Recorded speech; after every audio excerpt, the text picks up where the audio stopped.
Hi friends, ఈ 30 days age ఉండేటటువంటి sweet potato plants.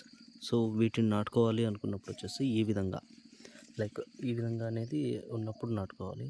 So ఇక్కడ వరకు కట్ చేసుకుని ఒక 2 కనుపులు లేదా 3 కనుపులు భూమిలోకి నాటినట్టయితే మంచి గడ్డలు ఇస్తాయి. అలాగే ప్రతి ఒక్కరూ గుర్తుంచుకోవాల్సిన విషయం ఏంటంటే లేత తీగలు మాత్రమే నాటాలి. ముదురు తీగలు అనేది నాటినప్పుడు చాలా తక్కువ గడ్డలు అనేది రావడం జరుగుతూ ఉంది. సో దాన్ని గమనించుకోవాలి ప్రతి ఒక్కరు కూడా. సో ఇలా నేత తీగలు అనేది ప్లాంటేషన్ చేసుకున్న తర్వాత ఒక 30-40 days తర్వాత వీటిని కట్ చేసుకుని నాటుకునేటైతే చాలా బాగుంటుంది. నేను ఇంకో 10 days అరౌండ్ ఆ టైంలో వచ్చేసి నాటాలి అని ప్లాన్ చేస్తున్నాను. ఇది వచ్చేసి హైబ్రిడ్ వెరైటీ, 2 days బ్యాక్ నాటాను.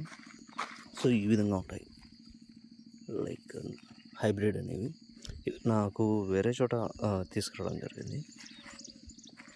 సో ఇదంతా కూడా మేము నారు కోసం పెట్టుకున్నటువంటి స్వీట్ పొటాటో.